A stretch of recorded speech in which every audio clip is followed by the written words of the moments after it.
Mayor અને standing chairman દ્વારા અવારનવાર એવું કહેવામાં આવતું કે પીક્યુસી મશીનથી જ રોડ થશે.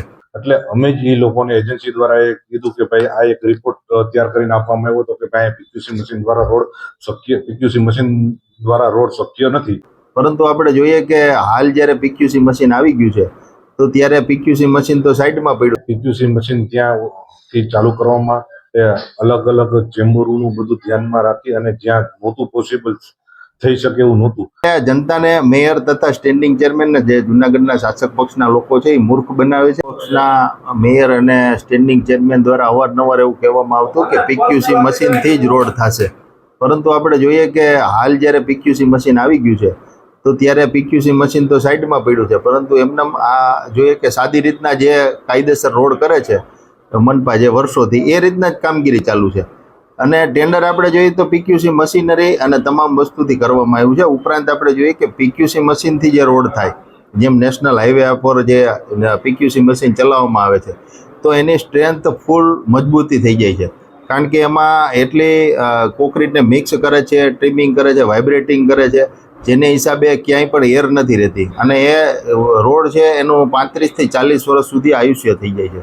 અને જ્યારે સાદી રીતે આપણે જોઈએ કે રોડ બને છે, હમણાં જ જોઈએ કે આપણે ગિરિરાજ રોડ ઉપર 6 મહિના થયા હમણાં પાછો રોડ બનાવવામાં આવ્યો. એવી રીતે જુનાગઢમાં કેટલી જગ્યાએ આપણે જોઈએ કે 6 મહિના રોડ નથી ટકતા. એટલે તો પીક્યુસી મશીનરી લીધી હતી. તો આ પીક્યુસી મશીનરી તો ચલાવવામાં નથી આવતું. તો આનો મતલબ શું? એને હિસાબે તો આપણે જોઈએ કે નાની જે એજન્સીઓ હતી જેને પાસે આવી મશીનરી નથી, આવો પ્લાન્ટ નથી, એટલે તો એ આવી નહોતી. તો સાદી રીતના જો કર્યું હોત કામ તો અત્યારે તમામ રસ્તાઓ બની ગયા હોત. આ ખાલી જનતાને મૂર્ખ બનાવવાની વાત છે. અને જનતાના જે કરોડો રૂપિયા ટેક્સ ભરે છે ને પાણીમાં નાખવાની વાત છે. ઉપરથી આપણે જોઈએ કે પેવર મશીન જે ડામરનું હોય છે એને પીક્યુસી મશીનમાં કોઈ પણ ફેર નથી હોતો. જો પેવર મશીનથી ડામર થઈ જતો હોય એમને પણ ચેમ્બર નડે તો ડામર રોડ તો થઈ જાય છે. તો પીક્યુસી મશીન ના ચાલે. બંનેની એક જ કામગીરી હોય છે. પરંતુ આ તો જનતાને મૂર્ખ બનાવવા માટે છે. બાકી ડામર આપણે જોઈએ કે એ જ જે શાંતેશ્વર રોડ છે ત્યાં ડામરનું પેવર મશીન પણ ચલાવવામાં આવ્યું હતું. તો પીક્યુસી મશીન શા માટે ના ચાલે? ચેમ્બરો તમારે કાંઈ એવી બધી મોટી ટેકનોલોજી નથી કે ચેમ્બરો તમે જમીન લેવલે ના કરી શકો, બધું કરી શકો. પરંતુ આ તો માત્ર જનતાને મૂર્ખ બનાવવાની વાત છે. પીક્યુસી મશીનના ફોટા પડી ગયા, એમનું બિલ ઉધારાઈ જશે અને તમામ જે આપણે જોઈએ કે ખર્ચ છે એ જનતાની માથે જ આવશે. 25 લાખ રૂપિયાનું ભાડું હતું તો આ શું કાંઈ કોઈ એના ખીચામાંથી કાઢશે? અને મહાનગરપાલિકા કોન્ટ્રાક્ટરને ચૂકવશે અને કોન્ટ્રાક્ટર એ ભાડું એ મહાનગરપાલિકા પાસે જ વસૂલ છે. કારણ કે પીક્યુસી મશીન મહાનગરપાલિકા દ્વારા મગાવવામાં આવ્યું છે. એટલે આ જનતાને મેયર તથા સ્ટેન્ડિંગ ચેરમેન જે જુનાગઢના શાસક પક્ષના લોકો છે એ મૂર્ખ બનાવે છે. આવી રીતના કામગીરી ન હોય, પહેલાં જ ટેકનિકલ બાબતો જોઈ ત્યારબાદ જ આવી મશીનરી ટેન્ડરોમાં લેવી જોઈએ. જે વિરોધ પક્ષના નેતાજી લલિતભાઈ કહે છે કે પીક્યુસી મશીન વગર શાંતેશ્વર રોડ જે ચાલુ કર્યો છે તો એ પીક્યુસી મશીન ત્યાંથી ચાલુ કરવામાં અલગ અલગ ચેમ્બરોનું બધું ધ્યાનમાં રાખી અને જ્યાં નહોતું પોસિબલ થઈ શકે એવું નહોતું. એટલે અમે જ એ લોકોને એજન્સી દ્વારા એ કીધું કે ભાઈ આ એક રિપોર્ટ તૈયાર કરીને આપવામાં આવ્યો હતો કે ભાઈ પીક્યુસી મશીન દ્વારા રોડ શક્ય નથી. કે અહીંયા જો પીક્યુસી મશીનથી રોડ કરીએ તો ઘણી બધી ચેમ્બરો તોડવી પડે એવું છે. પછી રોડ સાંકડો આવે તો ત્યાં વચ્ચે જગ્યા છોડવી પડે. એને ધ્યાનમાં રાખી અને વહેલી તકે રોડ પૂરા કરવા માટે અમે પીક્યુસીની જગ્યાએ આરએમસી રોડ થાય એવા અમે પ્રયત્ન કર્યા અને એ કામગીરી પણ ચાલુ કરી દીધી છે. અને આરએમસી અને પીક્યુસીમાં સ્ટ્રેન્થ જોઈએ તો 25 જ એની સ્ટ્રેન્થ આવતી હોય છે. એટલે એમાં કોઈ મજબૂતાઈની અંદર કોઈ ફરક નથી પડતો.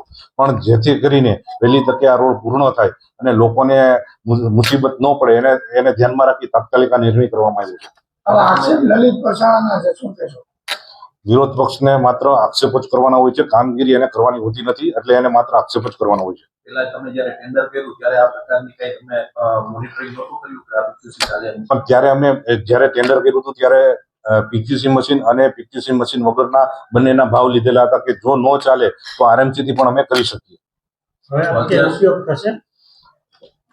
હવે જો અત્યારે પીક્યુસી મશીન છે અમે જોઈએ છીએ અને ધારો કે અમે નીચેના સ્ટાફને સૂચના આપી છે કે ભાઈ જો કોઈ પણ જગ્યાએ તમને લાગે 100% આ જગ્યાએ થઈ શકે એમ છે તો જ એનો ઉપયોગ કરશું, નકર આરએમસી થી રોડ પૂર્ણ કરશું. 12 જૂનથી પીપીસી મશીન લાવીને મૂકી દેવામાં આવ્યું છે, તો અત્યાર સુધીનું જે ભાડું ચડવું છે તો એ પ્રજાના માથે આવશે કે કોને ના, ના. કોણ આપશે? તદ્દન એ વિરોધ પક્ષની તદ્દન વાત ખોટી છે. એ જે લઈ આવ્યું છે એનું ભાડું આપણે ચૂકવવાનું જ નથી, એ એજન્સીને ચૂકવવાનું છે. આપણે માત્ર ને માત્ર એને કીધું હતું એટલે એને પીક્યુસી મશીન દ્વારા રોડની કામગીરી ચાલુ કરવાની હતી, પણ જ્યાં ચેમ્બરો અને નડતરરૂપ હતું એની હિસાબે શક્ય નહોતું. એટલે આપણે વહેલી તકે આરએમસીથી રોડ ચાલુ થઈ જાય અને લોકોને મુસીબત ઓછી પડે અને ધ્યાનમાં રાખીને આ વહેલી તકે આ ટેન્ડર રોડની કામગીરી ચાલુ કરવામાં આવે. હવે ક્યાં રોડ પર પીપીસી થી રોડ થશે કે PQC આપ્યું ને મેં, એ જ આપ્યું ને, એ આપી દીધું ને મેં. કયો રોડ? ધારો કે કોઈ પણ જે પણ જગ્યાએ એવું લાગશે કે અમારા કર્મચારીઓ જોશે કે 100% થાય શકે એમ છે તો જ ત્યાં કરશે, બાકી અમે પીક્યુસી મશીનથી નહીં કરીએ અને આરએમસી થી કરશું. અત્યારે જુનાગઢમાં અનેક જગ્યાએ રસ્તા ખોદેલા છે. અત્યારે હવે 23 તારીખ ઓલરેડી થઈ ગઈ છે, વરસાદ આવવાનો છે, હજુ સુધી એના રીકાર્પેટની કામગીરી પણ કરવામાં આવી નથી. લોકોનો પણ એટલો રોષ છે, મહાનગરપાલિકા કેમ નથી કરતી? તમને કદાચ ખ્યાલ નહીં હોય, અમે સતત આનું ફોલોઅપ લેતા હોઈએ છીએ, કમિશનર સાથે બેઠકો કરતા હોઈએ છીએ અને પદાધિકારીઓ અને અધિકારીઓને બોલાવતા હોઈએ છીએ કે રોજની કામગીરી કેટલી છે, રોજનું ફોલોઅપ પણ લેતા હોઈએ છીએ. વહેલી તકે આ કામગીરી પૂર્ણ થઈ જશે અને જ્યાં અત્યારે તમે જે વાત કરો શાંતેશ્વર રોડ ની કામગીરી ચાલુ પણ થઈ ગઈ છે. આવનારા દિવસોમાં જવાહર રોડની પણ કામગીરી ચાલુ કરવામાં આવશે અને ટૂંક સમયની અંદર જે જગ્યાએ અત્યારે ખોદેલો છે ત્યાં મેટલિંગ નાખવાનું કામગીરી ચાલુ થઈ ગઈ છે. આવનારા દિવસોમાં જ્યાં સીસી થઈ ગયું, જ્યાં સીસી પણ કરવામાં આવશે.